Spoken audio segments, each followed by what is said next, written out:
നമുക്ക് വേണം വികസിത നിയമം എന്ന് എഴുതിക്കൊണ്ട് ബി.ജെ.പിയുടെ തെരഞ്ഞെടുപ്പ് പ്രചരണത്തിന് ഉദ്ഘാടനം കുറിച്ചിരിക്കുകയാണ് രാജീവ് ചന്ദ്രശേഖർ.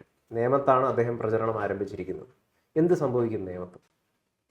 എനിക്ക് അദ്ദേഹത്തോട് സഹതാപമുണ്ട്.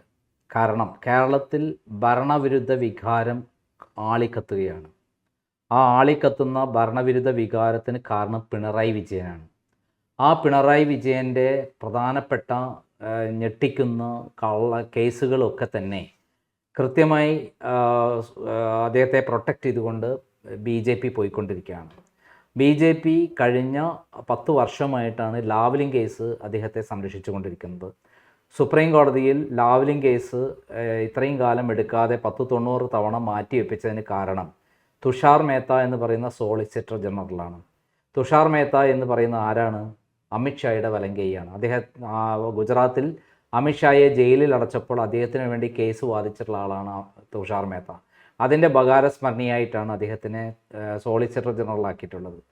അദ്ദേഹം സുപ്രീം കോടതിയിൽ പോയി പറയുന്നത് പിണറായി വിജയൻ്റെ കേസ് ഇപ്പോൾ എടുത്താൽ സമയമില്ല, നീണ്ട വാദം കേൾക്കേണ്ടതുണ്ട്, അതിന് സമയം വേണമെന്നാണ്. 10 വർഷമായി അവർക്ക് സമയം കിട്ടാത്തതിന് കാരണം പിണറായി വിജയനെ സംരക്ഷിക്കുന്നതിൻ്റെ ഭാഗമാണ്. അത് വിചാരണ നടത്തി പിണറായി വിജയൻ ഇപ്പോൾ ജയിലിലാവേണ്ട സമയം കഴിഞ്ഞു. അപ്പോൾ അതിൽ നിന്ന് തന്നെ മനസ്സിലാക്കേണ്ട കാര്യം എന്താണ്? BJP പിണറായി വിജയനെ സംരക്ഷിക്കുന്നു എന്ന് കേരളത്തിലെ സാധാരണ BJPക്കാർക്ക് പോലും അറിയാം. അടുത്ത കേസ് എന്താ? സ്വർണ്ണക്കള്ളക്കടത്ത് ആണ്. നയതന്ത്ര ബാഗേജിലൂടെ സ്വർണ്ണക്കള്ളക്കടത്തുണ്ടെന്ന് ആരാണ് ആദ്യം വിളിച്ചു പറഞ്ഞത്? സുരേന്ദ്രനാണ്. സുരേന്ദ്രൻ വിളിച്ചു പറഞ്ഞത് പിന്നെ എന്താണ്? പിണറായി മാത്രമല്ല, പിണറായിൻ്റെ ഫാമിലിയും അതിൽ ഉൾപ്പെട്ടിട്ടുണ്ട്, അവരെല്ലാവരും അഴിയെണ്ണെന്നാണ് പറഞ്ഞത്. അപ്പം ഈ ഇതിലുള്ള ആളുകളെ ഇന്നേ വരെ ഏതെങ്കിലും തരത്തിൽ പിണറായി വിജയനെ വിളിച്ചു വരുത്തി ഏതെങ്കിലും ഏജൻസി ചോദ്യം ചെയ്തിട്ടുണ്ടോ? സ്വപ്ന സുരേഷ് കൃത്യമായി 164 സ്റ്റേറ്റ്മെൻറ്റ് പ്രകാരം പിണറായി വിജയനാണ് ഇതിൻ്റെ പിന്നിലുള്ളതെന്ന് കൃത്യമായി പറഞ്ഞിട്ടുണ്ട്. കൈരളി ചാനലിനും ബ്രിട്ടാസിനും പങ്കുണ്ടെന്ന് പറഞ്ഞിട്ടുണ്ട്. മാത്രമല്ല നമ്മുടെ പ്രധാനമന്ത്രി വന്നിട്ടും അതേപോലെ അമിത്ഷാ ഇവിടെ വന്നിട്ടും പറഞ്ഞിട്ടുണ്ട് മുഖ്യമന്ത്രിയുടെ ഓഫീസിനാണ് ഇതിന് പങ്കുള്ളതെന്ന് പറഞ്ഞിട്ടുണ്ട്. എന്തേ ഇന്ന് വരെ അത് പരിശോധിക്കാത്തത്? ഏറ്റവും പ്രധാനപ്പെട്ടതാണ് ലൈഫ് മിഷൻ തട്ടിപ്പ്. ലൈഫ് മിഷൻ തട്ടിപ്പിൽ ഏറ്റവും പ്രധാനപ്പെട്ട കാര്യം എന്താ? അതിൻ്റെ ലൈഫ് മിഷൻ്റെ ചെയർമാനായ പിണറായി വിജയൻ നേരിട്ട് യൂണിടെക് എന്ന് പറയുന്ന പ്രൈവറ്റ് സ്ഥാപനത്തിന് വിദേശത്തുനിന്ന് വരേണ്ട ഫണ്ട് നേരെ അതിലേക്കാണ് വരുത്തിച്ചത്. അത് നിയമവിരുദ്ധമാണ്. ഫോറിൻ കോൺട്രിബ്യൂഷൻ റെഗുലേഷൻ ആക്ടിൻ്റെ വയലേഷനാണ്. യൂണിടെക് എന്ന പ്രൈവറ്റ് സ്ഥാപനത്തിൽ വരാൻ പറ്റില്ല. ലൈഫ് മിഷൻ്റെ അക്കൗണ്ടിലേക്ക് വരാൻ പറ്റുള്ളൂ. തീരുമാനമെടുത്ത ചെയർമാൻ അകത്താവേണ്ടതാണ്. എന്നാൽ ശിവശങ്കറും സ്വപ്നയും മാത്രം ഹാജരായത്. അവർ കൃത്യമായി പറഞ്ഞിട്ടുണ്ട് പിണറായി വിജയനാണ് ഇതിൻ്റെ ആളെന്നുള്ളത്.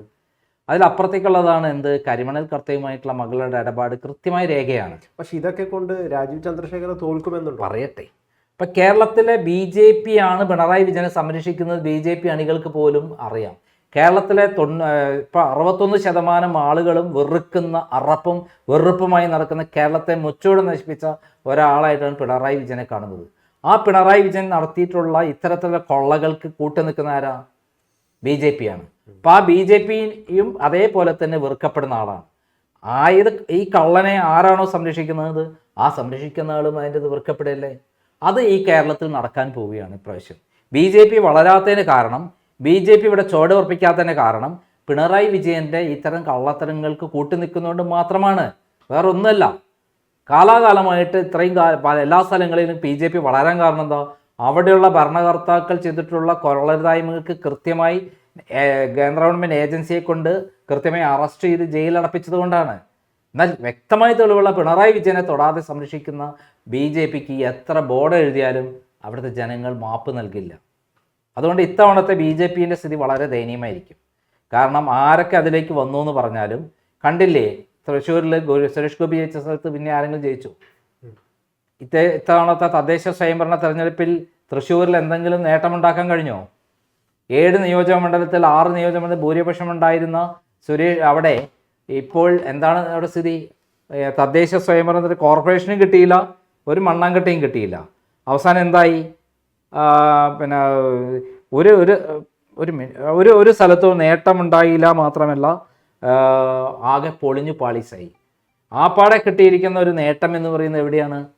തിരുവനന്തപുരത്ത് 2 മണ്ഡലങ്ങളിൽ ചെറിയൊരു ഭൂരിപക്ഷം കിട്ടിയെന്നുള്ളത്. തിരുവനന്തപുരത്തല്ലാതെ വേറെ എവിടെയും അവർക്ക് ഒരു ആധിപത്യം സ്ഥാപിക്കുന്ന ഒന്നും കിട്ടിയില്ല. തൃപ്പൂണിത്തുറയിലും പാലക്കാട് ഒറ്റയ്ക്ക് ഭൂരിപക്ഷം കിട്ടിയില്ല. മനസ്സിലായ പറഞ്ഞത്? അപ്പോൾ ഇത്തരത്തിൽ എല്ലാ തരത്തിലും ദയനീയമായ സ്ഥിതിയാണ് ഇവരുടേത്. അപ്പം അതിന് നമ്മൾ കാണേണ്ട കാര്യം BJP ആകെ കേരളത്തിൽ തകർന്ന് തരിപ്പണമാകാൻ പോവുകയാണ്. അല്ലെങ്കിൽ അവർ ചെയ്യണം, പിണറായി വിജയനെയും മകനെയും അതേപോലെ ഭാര്യയൊക്കെ, അതേപോലെ കടകംപള്ളി ഇവരൊക്കെ ഉള്ള ആൾക്കാരെ പിടിച്ച് അകത്തേക്കൊക്കെ കിട്ടെ, ഇവിടെ BJP വളരും. അപ്പോൾ BJPയുടെ ഉള്ള ജനങ്ങളുടെ നിലപാട് അതാണ്. ഇപ്പം കഴിഞ്ഞ തവണത്തെ തദ്ദേശ സ്വയംഭരണ തെരഞ്ഞെടുപ്പിൽ കൃത്യമായിട്ട് ക്രിസ്ത്യൻ വോട്ടുകൾ എങ്ങോട്ട് പോയി? UDFിലേക്ക് പോയി. മുസ്ലിം വോട്ട് അങ്ങോട്ട് പോയി. ഇപ്പം ശബരിമല വിവാദത്തിൽ ഇപ്പം ഉണ്ടായിട്ടുള്ള നേട്ടങ്ങൾ BJPക്ക് ഗുണകരമല്ല. കാരണം ശരിക്കും അത് UDFിന് അനുകൂലമായി മാറി. കാരണം തദ്ദേശ സ്വയംഭരണ തെരഞ്ഞെടുപ്പിൽ കേരളത്തിൽ ജനങ്ങൾ മനസ്സിലാക്കി UDF ആണ് അധികാരത്തിൽ വരാൻ പോകുന്നത്. അല്ലായിരുന്നെങ്കിൽ BJPക്ക് നേട്ടമുണ്ടായിരുന്നു. BJP ആണ് അധികാരത്തിൽ വരാൻ പോകുന്നുണ്ടെങ്കിൽ ജനങ്ങൾ ഒന്നിച്ച് BJPയെ വോട്ട് ചെയ്തേനായി. പക്ഷേ BJP ആണ് ഇവിടെ യഥാർത്ഥ കള്ളന്മാർ എന്ന് കൃത്യമായിട്ട് അറിയാം. ഇപ്പോൾ ഇവിടെ രാജീവ് ചന്ദ്രശേഖരനുണ്ട്, ഇപ്പോൾ ശിവൻകുട്ടി തന്നെ മത്സരിക്കുന്നതാണ്. കോൺഗ്രസിൻ്റെ ഒരു വലിയ കരുത്തുറ്റ സ്ഥാനാർത്ഥി വന്നില്ലെങ്കിൽ തീർച്ചയായിട്ടും ആര് ജയിക്കും? ഇപ്പം കുറ്റിച്ചൂലിനെ കൊണ്ടുവച്ചാൽ UDFിൻ്റെ ഒരു സ്ഥാനാർത്ഥിയെ കൊണ്ടുവച്ചാൽ പോലും 150 മണ്ഡലങ്ങളിലും UDF വിജയിക്കുന്ന ഒരു കൊടുങ്കാറ്റാണുള്ളത്, ഭരണവിരുദ്ധ കാറ്റാണുള്ളത്. അവിടെ ഇദ്ദേഹം ജയിച്ചു പോയിട്ട് അവിടെ എന്ത് മണ്ണാങ്കട്ട ചെയ്യാനാണ്? ഇദ്ദേഹത്തെ കൊണ്ട് ഒരു വണ്ണാങ്കട്ടി ചെയ്യാൻ പറ്റില്ലല്ലോ. അദ്ദേഹത്തിന് പിണറായി വിജയന് സിന്ദാബാദ് വിളിക്കേണ്ടി വരും അവിടെ പോയിട്ട്. കാരണം പിണറായി വിജയൻ്റെ സഹായത്തോടെ അവിടെ നിൽക്കാൻ പറ്റുള്ളൂ ഇപ്പോഴത്തെ അവസ്ഥയിൽ. അപ്പോൾ കേരളത്തിൽ ഇന്നത്തെ അവസ്ഥയിൽ എന്തിന് കരുവന്നൂരിൽ കണ്ടില്ലേ, കരുവന്നൂരിൽ ആരെങ്കിലും പിടിച്ചാകത്തേക്ക്, AC മൊയ്തീനെ പിടിച്ചാകത്തേക്ക് വീണ്ടും അവർ അധികാരത്തിൽ വന്നില്ലേ? അതിന് ആരാ ചൂട്ട് പിടിച്ചു കൊടുത്തത്? BJP അല്ലേ? അവിടെ ഏതെങ്കിലും കരുവന്നൂർ ബാങ്കിലെ ഇവിടെ മല മറക്കുന്നല്ലേ പറഞ്ഞത്?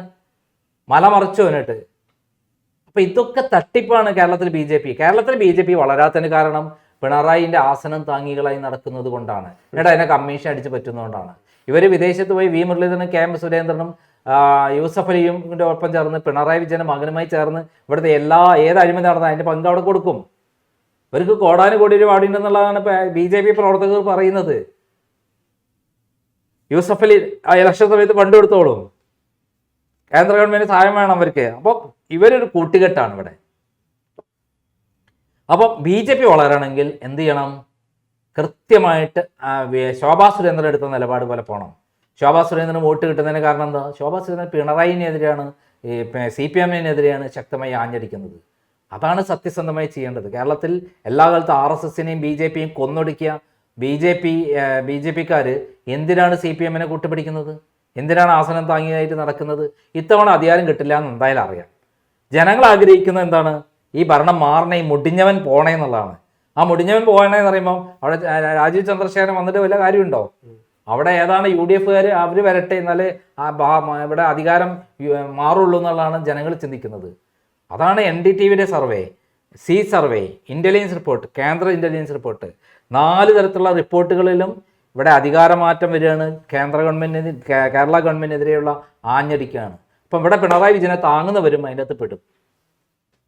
ശിവൻകുട്ടിയെ തോൽപ്പിച്ചുകൊണ്ട് രാജീവ് ചന്ദ്രശേഖരന് എന്തെങ്കിലും വിധത്തിലുള്ള ഇന്നത്തെ നിലയ്ക്ക് രാജീവ് ചന്ദ്രശേഖർ അവിടെ തോൽക്കാനാണ് സാധ്യത. ഇന്നലെ വരെ സാധ്യത ഉണ്ടായിരുന്നു പലതും. പക്ഷെ അവർ എടുത്ത നിലപാടെന്താ? ഇവിടെ പിന്നെ ഇവിടെ പറഞ്ഞ പോലെ തന്നെ അതിവേഗ റെയിൽവേ ഇല്ല, എയിംസും ഇല്ല. ജനങ്ങളെ പറ്റിക്കുന്നതിന് അതിര് വേണ്ടേ? അല്ല, സഹായം കൊടുക്കുന്നുണ്ടെങ്കിൽ, പിണറായി വിജയന് സഹായം നൽകുന്നുണ്ടെങ്കിൽ എന്തെങ്കിലും തിരിച്ച് ലാഭം ഉണ്ടാവുമല്ലോ. തിരിച്ച് ലാഭം എന്ന് പറയുന്ന കമ്മീഷൻ കിട്ടുന്നുണ്ടല്ലോ. പിന്നെ ഇവിടെ എന്താണ് കോൺഗ്രസ് മുക്ത ഭാരത് എന്നാണ്. കോൺഗ്രസ് മുക്ത ഭാരതം എന്ന് പറഞ്ഞിട്ട് അവസാനം കോൺഗ്രസ് മുക്ത ഭാരതം എന്ന് പറയുന്നത് എന്താണ്? അവസാനം കോൺഗ്രസ് മുക്ത ഭാരതമല്ല, CPM മുക്ത കേരളം എന്നായി മാറി. അല്ല, വേറൊന്നുമില്ല. ബംഗാളിലും ത്രിപുരയിലും തകർന്ന പോലെ CPM ഇവിടെ തകരാൻ പോവുകയാണെന്ന് ഏത് കൊച്ചുകുട്ടികൾക്ക് പറയാം. അതിൻ്റെ കൊടുങ്കാറ്റാണ് അടിച്ചുകൊണ്ട്. VD സതീശൻ ഇത്രയധികം ജനക്കൂട്ടം വരുന്നത് എന്താ? VD സതീശനോടുള്ള താല്പര്യമാണോ? അദ്ദേഹം ഈ പിണറായിനെ താഴെ ഇറക്കാൻ പോകുന്ന ആളായതുകൊണ്ടാണ്, രക്ഷകനായതുകൊണ്ടാണ് ഇത്രയധികം ജനക്കൂട്ടം അങ്ങോട്ട് എത്തുന്നത്. അല്ലാതെ വേറൊന്നും. ജനങ്ങൾ വെറുത്തിരിക്കുന്നു. ഒരു കാലമാടം വന്ന് ഇരിക്കുകയാണ്. എന്നിട്ട് 40 വണ്ടി പോലീസിൻ്റെ വണ്ടിയിൽ പറക്കുകയാണ്, ഹെലികോപ്റ്റർ പറക്കുകയാണ്. ജനങ്ങളെ അടുത്തേക്ക് വെച്ചല്ലാൻ അദ്ദേഹത്തിന് മനസ്സില്ല. അത് ഏതോ കൊമ്പത്തെ രാജാവ് ദൈവത്തിൻ്റെ ആളെ ഇവിടെ വന്ന മാതിരിയാണ്. VD സതീശനെ ജനങ്ങൾ പൊക്കിയിട്ടാണ്, ജനങ്ങളെ കൂടെയാണ് പോണത്. ഇതൊരു മനഃശാസ്ത്രമാണ് കേരളത്തിൽ നടക്കാൻ പോണത്.